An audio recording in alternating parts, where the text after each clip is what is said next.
So hi guys, welcome back to this week's Footy Fridays podcast. And I know we are a week.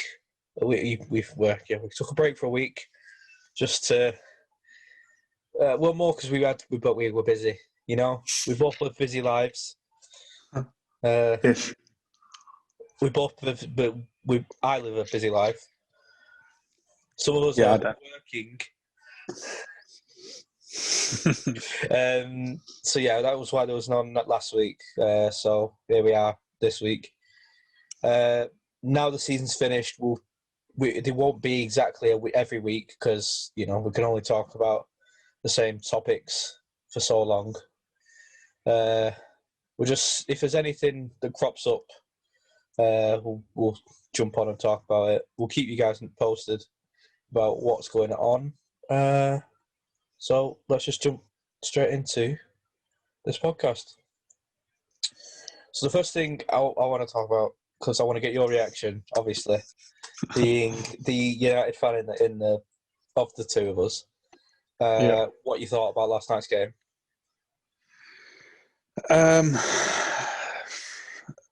Disappointment is the main word.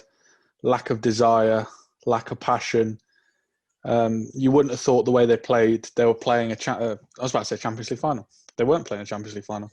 It was a European final. It just seemed like there were a lack of care, a lack of desire, passion, drive. There was a handful of players that I thought played really well. I thought McTominay was driving forward a lot, trying to actually create something from midfield. Cavani was trying. I thought Greenwood played well until he came off. Shaw, I think, played okay. I thought the defence played all right. I think the players that were missing are the players that were crucial. I thought Rashford, awful.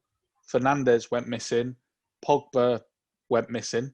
I thought if you had Rashford on the left, being able to cut in, I don't know why, but he was very hesitant on shooting.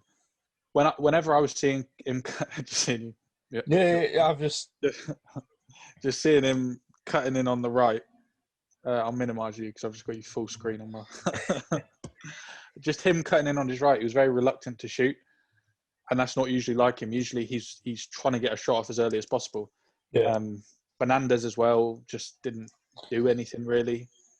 Yeah. I mean, United did very little. I think they had 3 shots on target the entire game, and when it went to penalties, I wasn't confident. I wasn't confident throughout the whole game. I was on my phone for the first half an hour thinking, this will be a doddle. We'll win this comfortably, like 2 or 3-0. It'll be quite easy.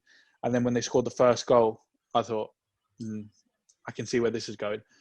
And it's only when Cavani got the goal, I was sort of somewhat confident they could go on and get a second one during the 90 minutes. And then when it went to extra time, it was more of the same. Solskjaer didn't make a change for 110 minutes or whatever it was when he took off Greenwood and kept on Rashford. And I thought, right. I mean, what do you say? I'm not surprised it happened. I was extremely confident before the match going into it. I thought, they played the best possible side they could have. The only other players that they could have played was, maybe Dean Henderson goal, Harry Maguire, but he although on the bench, he's not ready. But I mean, good for Villarreal. I mean, I'm glad it was them and not Arsenal. Yeah. I watched the game as well. For me, obviously, I watched it as a neutral, so I You're supporting Villarreal.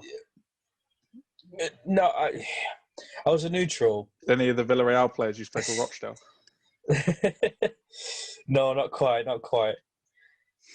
There was. It seemed like, although United were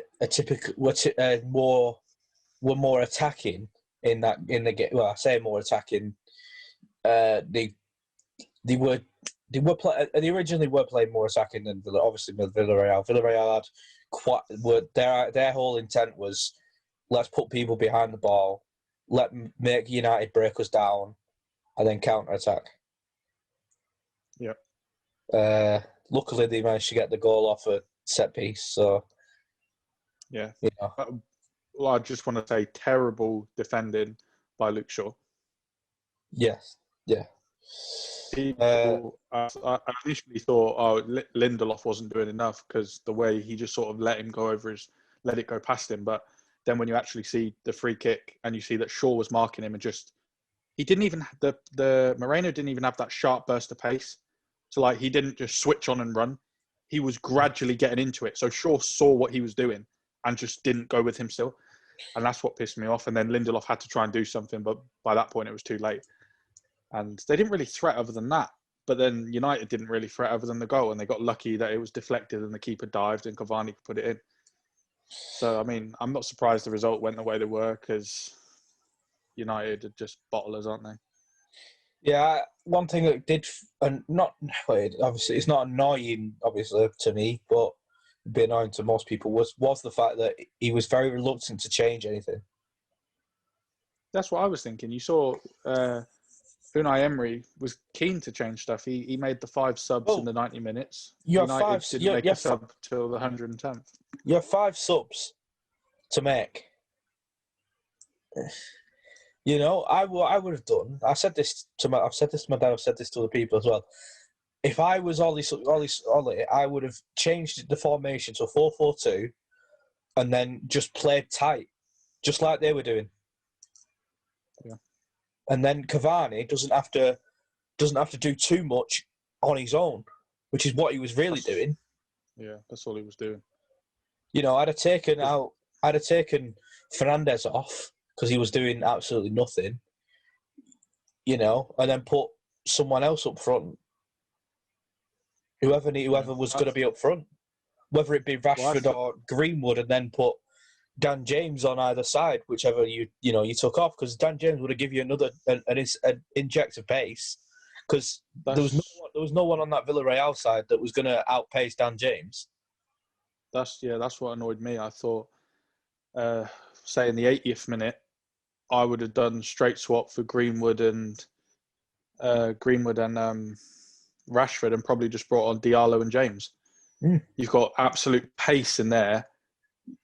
You've probably not got the best ability in Dan James, but the pace is there. Who would he have been against? The left back, I can't think. Was Gaspar the right? Gaspar's the right. It was like Estrapaza or something.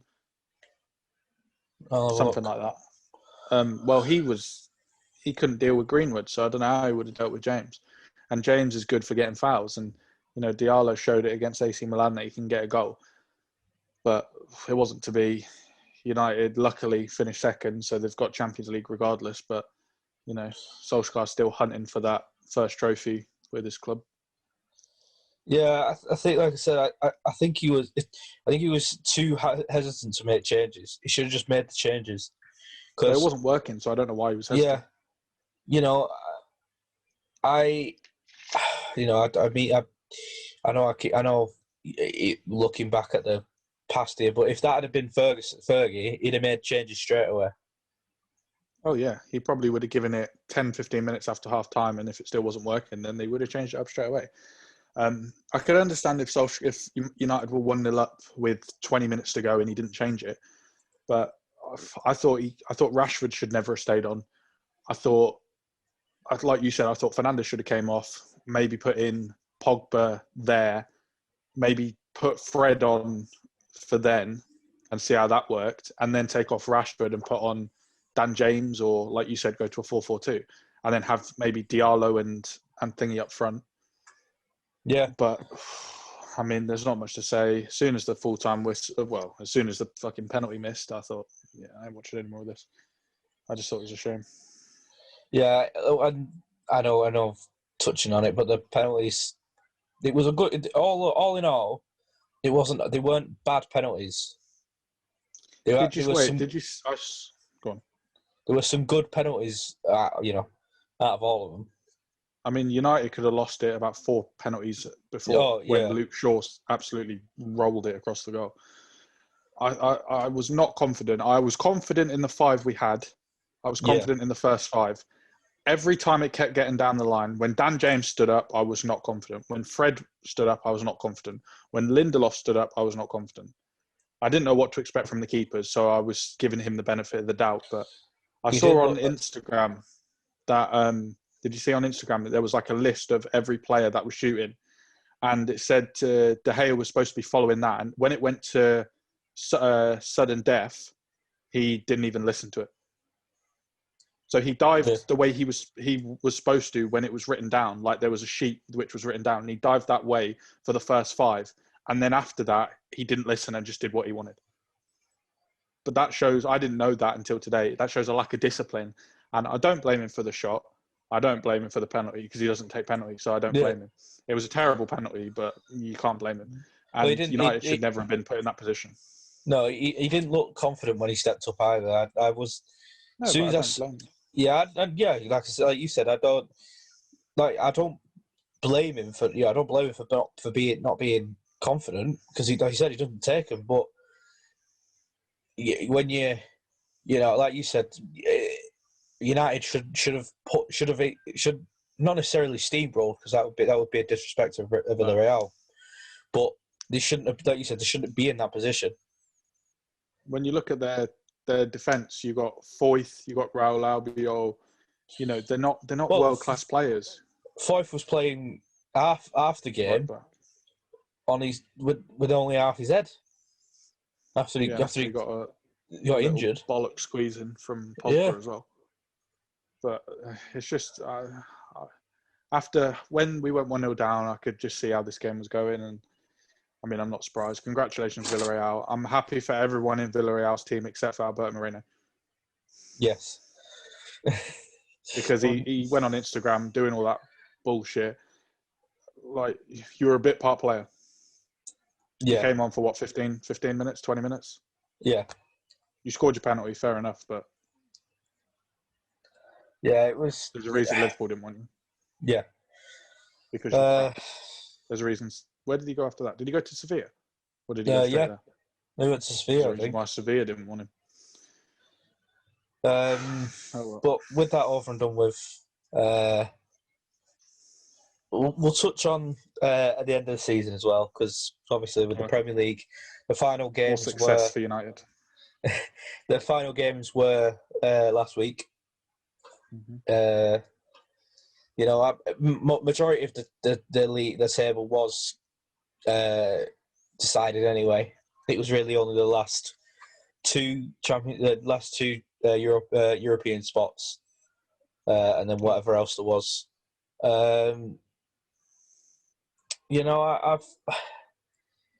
for what you assumed, obviously with the league already being decided, it was a little bit like, all right, okay, compared to what we're used to on the final days. Mm-hmm. It wasn't a bad day. Let's have a look. You had City beating Everton 5-0, Tottenham beating Leicester 4-2, Leeds beating West Brom 3-1, Villa beating Chelsea 2-1. Some of the games they were good games, but nothing really outstanding. No, it was a shame that there was no relegation battle or battle for the Prem, like the actual title. It was just a bit of a shame, but I mean, it was a messed up season. We've just got to hope that everything, now I'm just looking forward to the Euros. When are the Euros? 11th of June. 11th of June? Yeah. That's like 2 weeks away. Turkey versus Italy, I think, is the first game. I might be completely wrong with that. Nice. Let's have a look. Yeah, Turkey versus Italy for Friday, 11th of June. Sweet. I'll be watching. What channels are there? But my guess is it'll be on BBC. Sweet. Oh yeah, of course. It'll be BBC and ITV. Sweet. I'll be watching all them. But yeah, like I said, like you said, it's a shame that there wasn't anything really to play for necessarily. Yeah, they were all on the BBC. Yeah, it was all like with the Premier League. it is what it is. It was pretty much decided 3-4 weeks ago. Pretty much. So, To be honest. Yeah, there wasn't much to talk about in terms of it. No, but there is quite a bit to talk about in the manager transfer market. Quite a lot's been happening Yes, a lot happening over the last couple of days. Yeah, with we'll start off at Inter Milan because that was the one that has been confirmed and has happened. Yeah. There are others to come, but obviously this one was confirmed earlier on in the week. Antonio Conte has left Inter Milan. Yeah. I don't know how true this is, but apparently it was down to the fact that they were having to sell players to balance the books. Yeah, I heard that. And I think they've already appointed, or they've got Ingazi, I think, from Lazio. Simeone Ingazi, yeah. So he's coming. He's going in. Then moving to Spain, Zidane has left Real Madrid for a second time. For a second time. I thought going back to Real Madrid for him was a bad move. I know he's won quite a lot when he was there the first time, but I think going back for him was a bad move. I think he just needed. There wasn't enough of usually managers go back when there's been a gap, like we'll talk about with another manager in a minute. But how long was he gone for? A year and a half? Yeah, maybe not even that. 2 years? Yeah, exactly. There was not enough of a gap for him to be able to do something new with the squad because the squad was the same. Yeah. He couldn't do anything. And, them getting knocked out of the Champions League, not winning La Liga. I don't think... Did they win the Copa del Rey? No. Because Atletico won it as well, I think. Oh, no. No, Barcelona won it, didn't they? Barca. Well, I think so. I'll double check that. But where does he go? That's the thing. Like, Madrid was the place. I mean, he used to play for Juventus. He used to play for Marseille, was it, or Lyon? I think it was Marseille. Marseille. Yeah, I mean, where does he go? Unless he doesn't want to do managing for a little while and is willing to take a break. Yeah. But it didn't really surprise me with the appointments that have been made. It'd be interesting to see who now goes to Madrid. Because there aren't really many available. Well, I have heard reports of that Pochettino obviously has been linked. Obviously, will be linked with it. But that's no more of a more attractive club than PSG. Plus, I thought he was in a 4-year contract with PSG, so it would be a big payoff for Real Madrid. It would be you'd have to pay quite a bit of compensation. Right, that's quite a lot. But there's no more. If anything, it's easy. It would be harder to come to Spain and do something Real Madrid than it would to next season win Ligue 1 with PSG. Okay. There's more hurdles to cross with you've got an aging squad. You've got Barcelona getting stronger. I think it's reportedly they've just signed or are going to sign Aguero, Wijnaldum, Garcia, Depay, and Garcia. All on freeze. Obviously, they're two great experienced moves and two younger moves. I know Depay is 27, 28, but Garcia is 21, something like that. They're all free. Real Madrid are going to have to do some considerable work to even try and challenge for that. And then you've got Madrid. I mean, I don't know if they're going to attract many players. And not even that. Real Madrid players aren't even included in the Spanish squad. There's no Real Madrid ones, are there? No. But then when you think about that, you think, who was there? Vasquez, Isco, Ramos, Odriozola. Yeah. But I mean, to be fair, other than maybe Isco and Ramos, would you even pick the others? Yeah, and then Ramos, I mean, they're probably not taking because they're going to be using a younger team. And then Isco, I don't think he's even really done much at Madrid over the last 2 years, has he? No. So, I mean, it just shows a sign of the times. I mean, I'm happy because, it used to be, well, you look at the Euros in 2008 and it was Real Madrid, Barcelona, then Cape de Villa, who at the time was at Villarreal. And now you're seeing Premier League players, you're seeing Serie A players, you're seeing Bundesliga players. It's good for showcasing different leagues and different teams, but it doesn't do much confidence for Real Madrid. They've just lost their manager. You've got no Spanish players going to the Euros when you used to, 10 years ago, you probably had half the squad going to the Euros. And you haven't won a trophy this season. Doesn't look very promising for you next season, to be honest. No, it doesn't. One manager that was linked with quite heavily with Real was Massimo Allegri, who is now... I don't know whether the contract has not been signed or whether it's been announced yet, but he will be taking over as Juventus manager from Andrea Pirlo, who has been sacked. Can we just say what an absolutely horrendous job he did? Oh yeah, he was. Juventus were falling into the trap of hiring the club legend as the manager. That's such a stupid thing to do. It has only worked for a handful of clubs.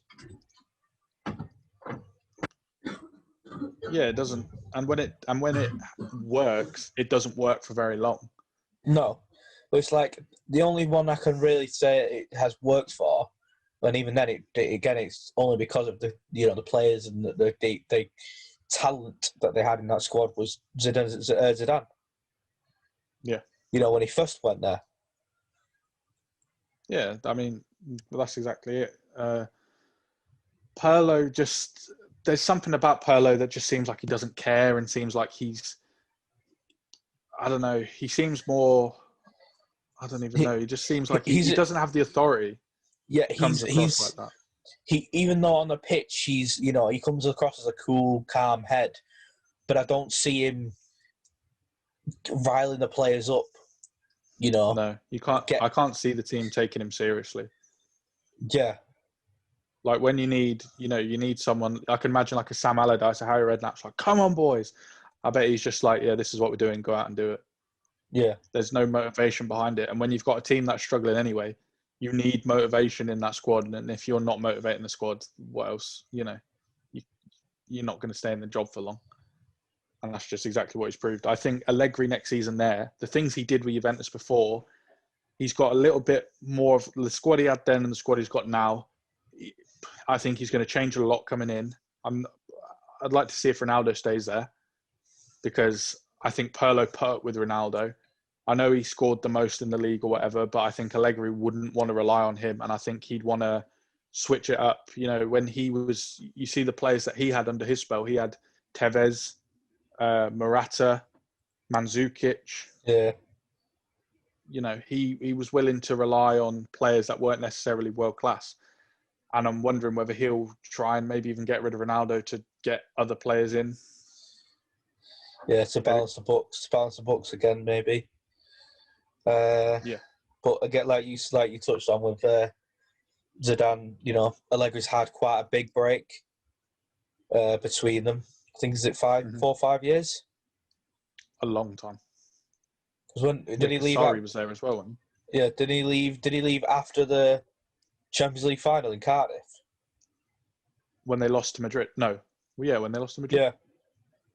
Yeah. Because I think that was it. Because Mandzukic scored the overhead kick, didn't he? Who took over after him? It wasn't Sarri, was it? Or was it Sarri?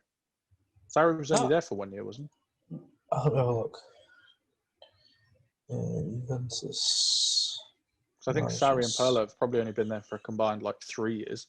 So then after that, who was there? No, it was Sarri. Oh. It was Allegri for 5. It was there for 5 years, and then Sarri took over it after him. How long was he there for then? Only a year. He's only there for 1 season. Pirlo's been there for 4 years. No, Pirlo's only been there for a year. So who's in between Sarri and Pirlo? It goes Allegri 2014 to 2019, Sarri from 2019 to Oh, 2020. Pirlo from 2020 to now, obviously. I thought Allegri left ages ago. Well, you'd think that, but obviously not. Yeah, I thought he hadn't been there for like 3 or 4 years. Yeah. Interesting. I think Juventus will turn it around next season and get back to at least winning something. Yeah, I think this is a better chance than what he had before to win something. You know, to especially to challenge for Europe. Challenging Europe. Say that, but look what the teams are doing around. I think, I don't know. There's so much to say, but yeah, like when he was there at Juventus at the start, there was such a dominant force. Like they could afford to play the likes of Mandzukic and Morata, and they'd still win everything. Now, the other teams are doing just as well.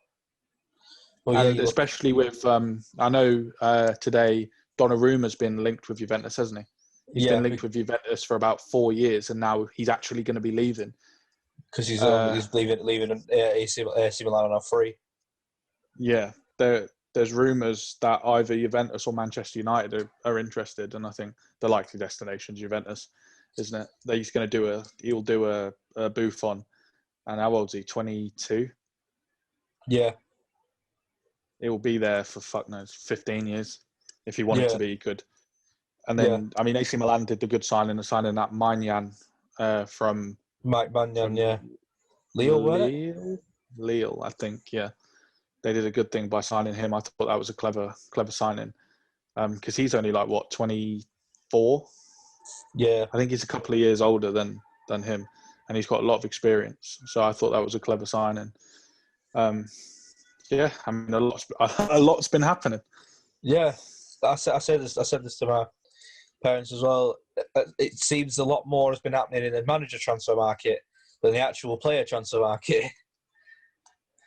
Yeah, it's interesting to see it because you don't often see as many moves as this. But I can't even think of players that would go anywhere that'd be really exciting. In terms of Man United. There's maybe one player that would really be of note, but then the rest of them, it's not even exciting anymore because all the big players are just staying where they are or hopping clubs all the time. Yeah. Obviously, one team that doesn't have a manager at the moment, Tottenham. We've mentioned one manager's name already. Pochettino, again, has been linked back to a move, which I think is a stupid idea because then what was the point in sacking him? But it's never going to happen. I know, but I understand Levy and, Tottenham fans wanting him back, but he's an absolute mug if he takes that job back. Because what he's got at PSG at the minute is a cushy job. He can be there for 2 or 3 years, win a few trophies, and then rebound off the back of that. And say in another 3 years, if Real Madrid jobs available, take it. I don't see why he'd take that now because it's no more advantageous than what he's got at the minute. And don't even touch Tottenham because they're a ticking time bomb. The minute Kane leaves, who do you replace him with? They've got Carlos Vinicius. He's only on loan. Who do you even have? Maybe you play Bergwijn up front, you play Moura up front. It'd have to be an academy graduate at the moment. Who they got? Oh, what's his name? Troy Parrott. Parrott, that's it. I was going to say Peacock. Yeah, Parrott. But even then, he's not really banging in the goals because he went on loan to Millwall or Ipswich, I think. I thought he was still there. I didn't even know he went on there. Yeah, no, he was on loan at either Millwall or Ipswich. I can't remember which one it was. They're very two different clubs. But then you see Juventus, they're getting Allegri. Ipswich. He played 18 games. He played 18 games. Scored 2 goals. Fucking hell, that's promising. Well, you see, like I was saying, Real Madrid are probably going to get a world-class manager. You've got Inter Milan getting Inzaghi. But then you see Tottenham, and they're going to have to go for... Who are they? They're going to have to go for a Premier League manager. But then you probably look... Go on. But then to me, looking at the, who you would think Well, it needs to be someone in the top half. There's no one in the top half.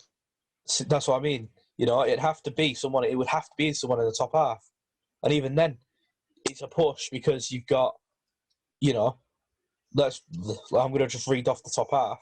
City, Pep staying 100% easy, and why would he go to Tottenham? Ollie staying at United, Klopp staying at Liverpool, Tuchel staying at Chelsea, Rodgers staying at Leicester, Moyes staying at West Ham. You know, Bielsa staying at Leeds, Ancelotti staying at Everton. You know, they need to, the only problem one I could see him getting would be Graham Potter from Brighton, because I think if he had a bit more money, I think he could possibly do all right. What's happening with Nuno? I don't know. Because I don't know why he left. Because they weren't doing bad. I don't know where he's intending on going. I thought, you know, he's a shoo-in for the Tottenham job. But again, I don't know like what his intentions are. Yeah, I don't know what. I don't know why what caused him to move.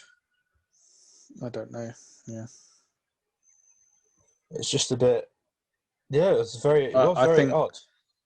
I think, yeah, like you said, the three that you could probably put in the pot is probably Nuno, Graham Potter, and I'd even say Hasenhüttl.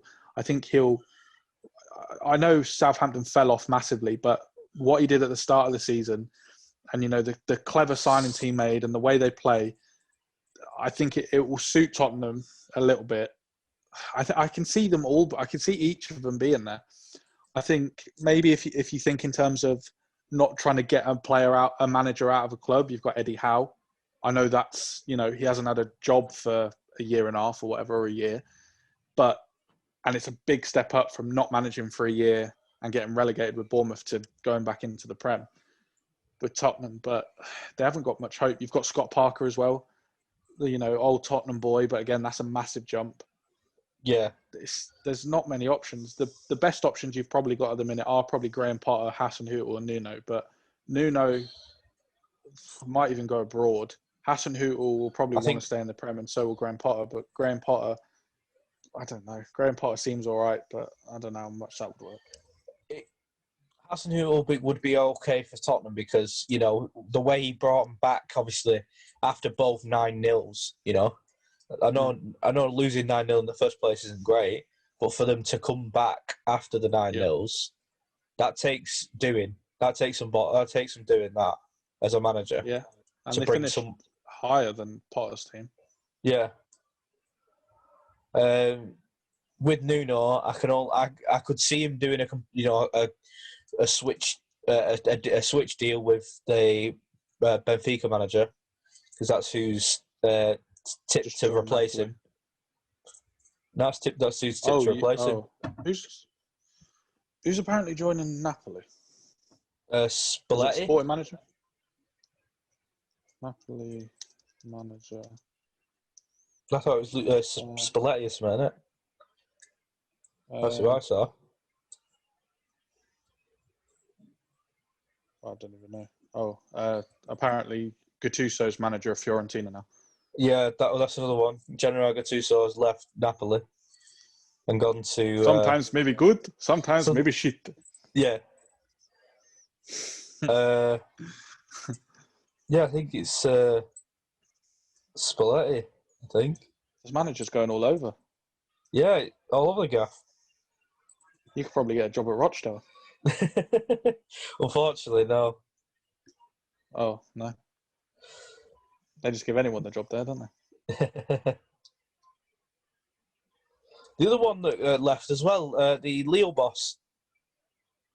Why are they all leaving? Where are they all going? The Lille boss left after 2 days after winning the title. Why? I don't know. Where's he gone? Just gone on holiday? Know. It's just gone. He just thought, fuck it, this is as best as I can do. I'll just see you. Yeah. Christophe Galtier. Yeah, he just.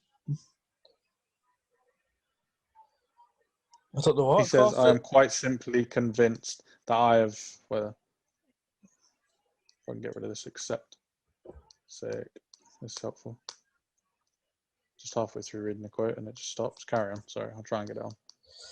Yeah, it was. You just win the title and then stop PSG for the winning the title and then gone. Says, I'm quite simply convinced that I've done my time here, that this 4-year cycle is long enough for a coach. So practically saying, I've won the title. That's all I needed to do. Yeah, I've done what I set out to do. That's me done. Well, could he go to Napoli? Yeah. He says he's been linked to jobs at Nice, Lyon, Napoli. Yeah. But why would you win the title and then stay in France but join a team that hasn't won? Surely the project is Lille. Stay with Lille. Defend your title. Why would you leave, step down, and then join? The likely destination you'd say is Napoli, no? Yeah, I would presume it would be Napoli. Because why would he want to join a different team in France and try and win it? I heard reports that it would be Spalletti. See it. Luciano Spalletti. Where's he at the moment? He's somewhere Inter, I think.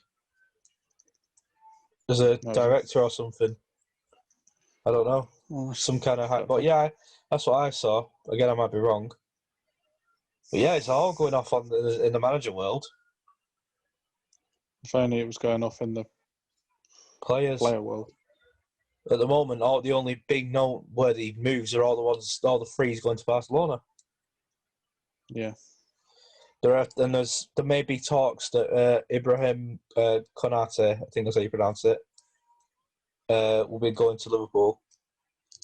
Yeah, I've heard that. And Soumaré Boubacar Soumaré will be going to Leicester. Yeah. Mm-hmm. That's pretty much it. I've obviously with Konate going to Liverpool, that would mean there's no room for Kabak. So Schalke will try and sell him. Yeah. But would they even get that much for him? I don't know. Like we said, there's not much really going on in the player market. Not at all. We've got to wait like another month or so, probably stuff to start. Yeah, for it to start to kick in. Just before we, we've been on for about just slightly, just under an hour. Just to wrap up, but last thing we'll talk about. Obviously, this weekend concludes European football. Champions League final is on Saturday. It's an all English final. How do we see it going? I think it goes to extra time. I think the 90 minutes finishes 2-2.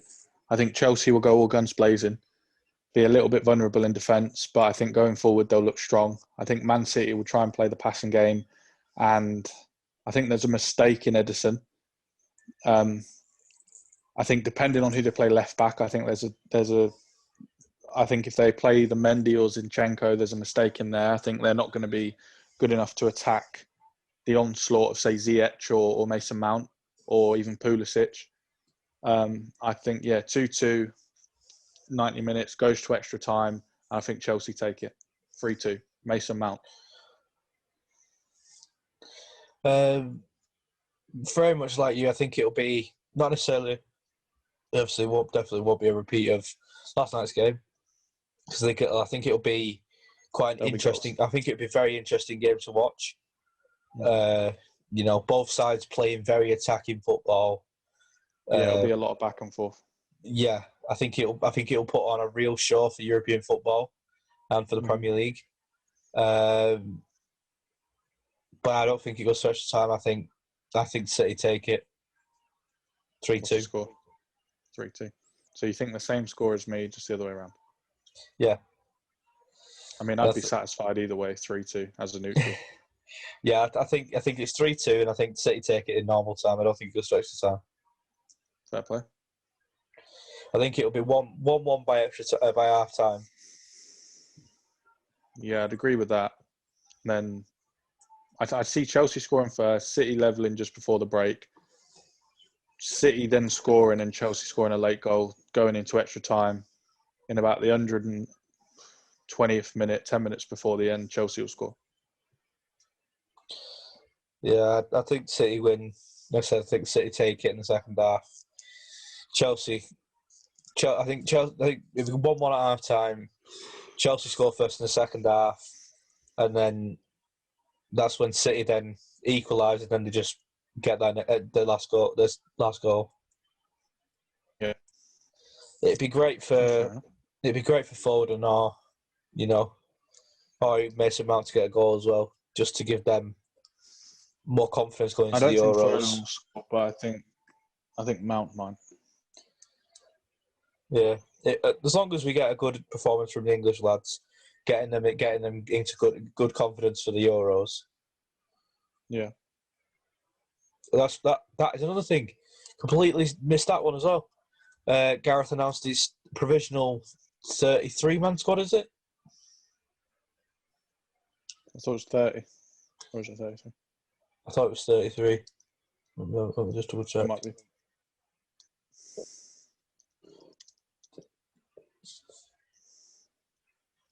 There's just so much going on. I've got to scroll down and find it. Yeah, as Gareth Southgate has named his provisional 33-man squad for the Euros. Right, so bear in mind he can only take 26. So what are we picking? So I'll let you know. You tell me who you'd take out. So you can only thing up in. I've got the list. So like I said, I'll read them out so the people at home as well. And you tell me who you think should be taken out. Taken out? Yes. Okay. So how many people can you take out? 7? How many go? 26. Yeah, 7. So goalkeepers: Dean Henderson, Jordan Pickford, Sam Johnston, and Aaron Ramsdale. Yeah. Defenders: Trent Alexander-Arnold, Harry Maguire, Tyrone Mings, Kieran Trippier, Kyle Walker, Connor Cody, Ben Chilwell, Reece James, Ben Godfrey, Luke Shaw, John Stones, and Ben White. Midfielders: Jordan Henderson, Jude Bellingham, Mason Mount, Jesse Lingard, Declan Rice, Calvin Phillips, and James Ward-Prowse. Forwards: Harry Kane, Marcus Rashford, Jadon Sancho, Raheem Sterling, Ollie Watkins, Phil Foden, Bukayo Saka, Jack Grealish, Mason Greenwood, and Dominic Calvert-Lewin. Okay.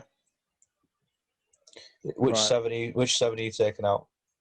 So from the goalkeepers, obviously you don't need 4 keepers. I take out Aaron Ramsdale. Yep. He's played for a poor team this season.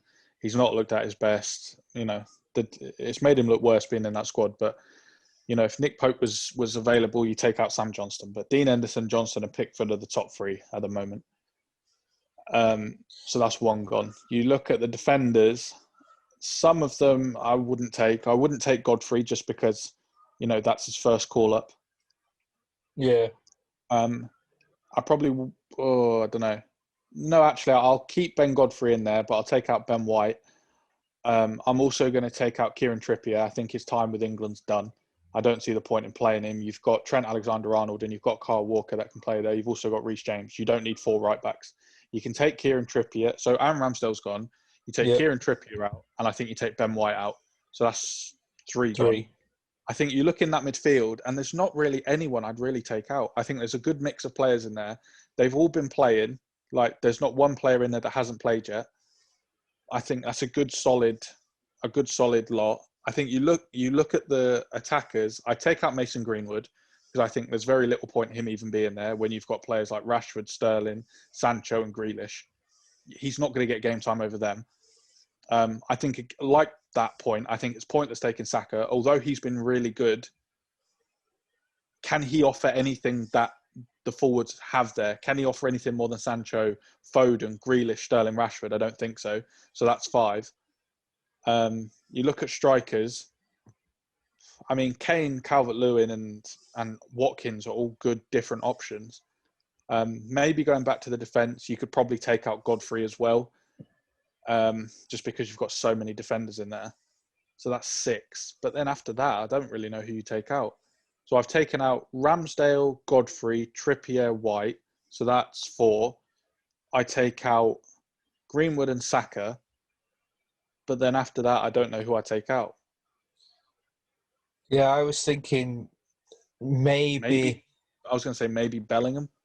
Well, I was going to say either Bellingham or Ward-Prowse. Bellingham because he's going to get a call up. You know, there's always 2020. There's always another major tournament that he will play in because you know he's 16. Yeah, exactly. He's 16 for crying out loud.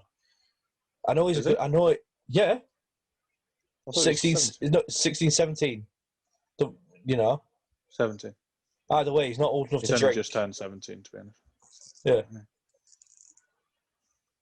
You know, there's going to be plenty of time for him to get selected for a major tournament. He's 18 in about a month. Yeah, you know, there's plenty of time still for him to be not picked for a major tournament. This isn't going to be. You know, there's going to be a time when he will be picked.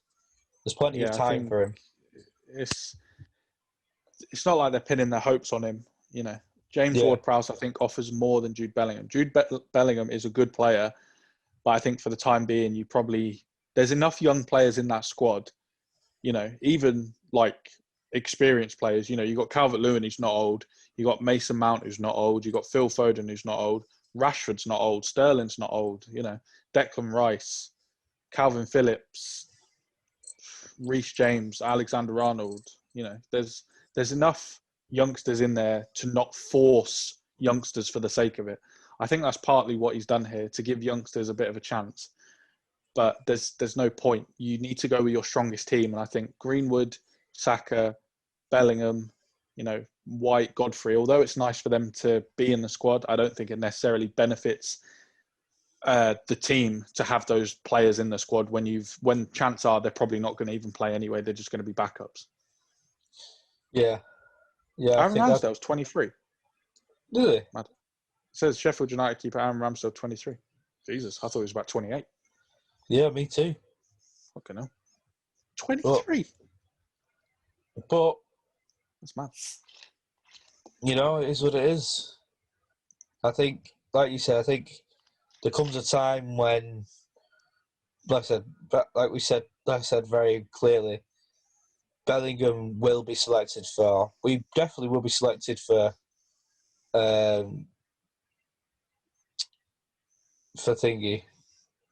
for the World Cup.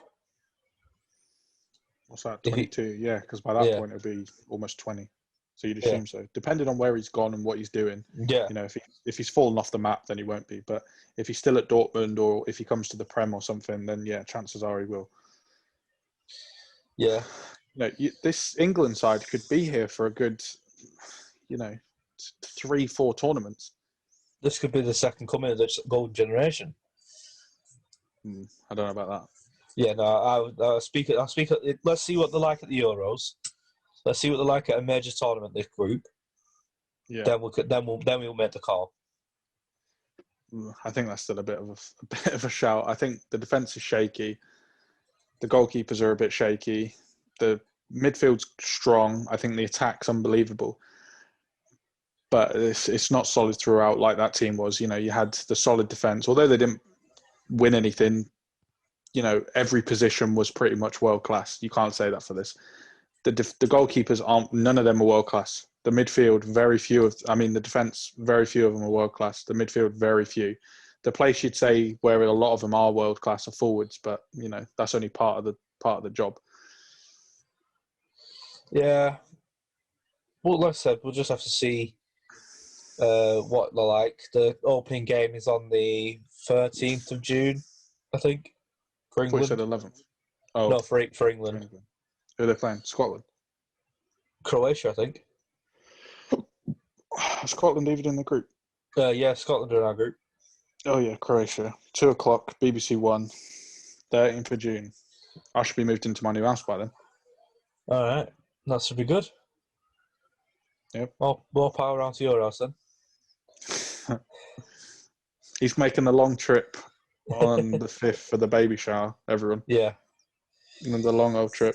Do you know Yeah. I've got a mate, yeah? Or throwing a little bit of shade. I've got a mate who lives around the corner from me and says he can't come because he's got an exam for his work like 4 days later. All right. Yeah, so that's good, isn't it? Yeah. I'll mention no names. I prefer not to speak. If I speak, I'll be in big trouble. Yeah.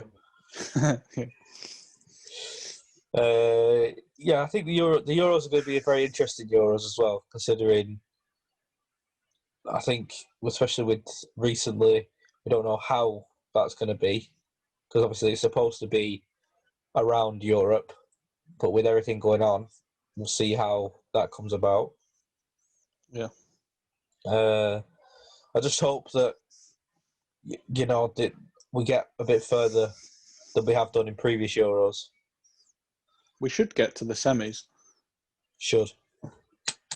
Well, yeah. I mean, I have no ambition or hope. Well, I have ambition, but no. What's the word? Aspiration. That's the word. No aspiration. No, that's not the word. Well, I don't know.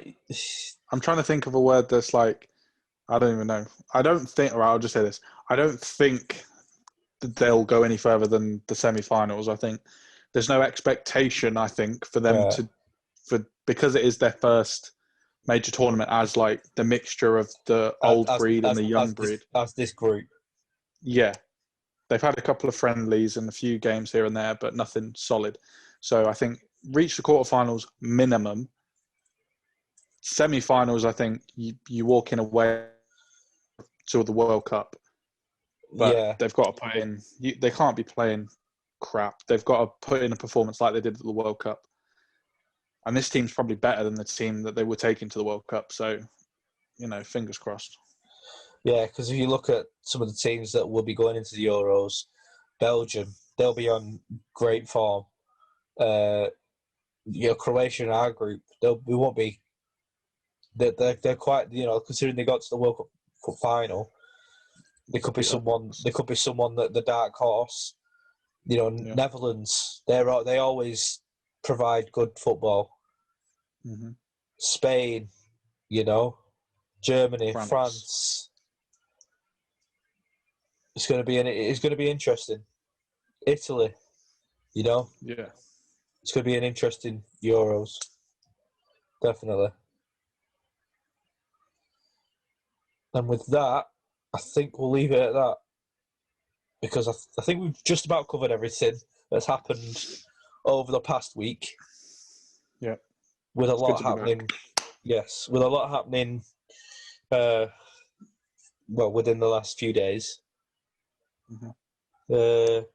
Like I said, now the season's done, we'll do one next week to catch up on the Champions League and if anything has happened during that time about manager movements, player movements, that kind of thing.